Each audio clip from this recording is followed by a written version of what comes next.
আসসালামু আলাইকুম রহমতুল্লাহ। দারুত তৌহিদ সালাফিয়া মাদ্রাসা এরকমটাই নাম দেখলাম। 2012 সালে এটা প্রতিষ্ঠিত হয়েছে। ফেনীর সদর থেকে অনেক দূর, সোনাগাজী থেকে মনগাজী থেকেও একদম প্রত্যন্ত একটি গ্রামের ভিতরে। আশেপাশে আসলে সেই ধরনেরই নেই। মাদ্রাসার টিচার প্রায় 20 জন, 350 শিক্ষার্থী আছে এখানে, একদম আলিম পর্যন্ত। একজন ব্যক্তির ইচ্ছাতে, প্রচেষ্টাতে আলহামদুলিল্লাহ এটা প্রতিষ্ঠিত হয়েছে।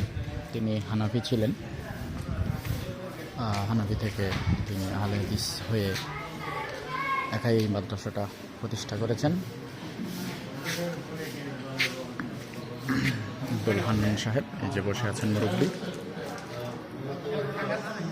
এই জায়গাটা মাত্র 22% জায়গার উপরে প্রতিষ্ঠিত। এখানে 4 তলা, এটা 3 তলা কমপ্লিট হয়েছে।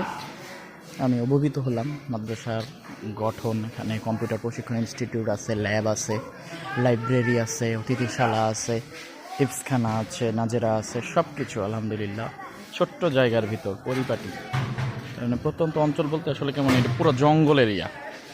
আশপাশে বাড়িঘর টুকিটাকি, তার মাঝে প্রতিষ্ঠান। শিক্ষার্থীর ভর্তি ফিস অনেক কম, মাসে প্রায় 3 থেকে 4 লক্ষ টাকা ভর্তুকি দিয়েই চালান। জানতে চাইলাম, বলল মহান আল্লাহ ব্যবস্থা করে দেন।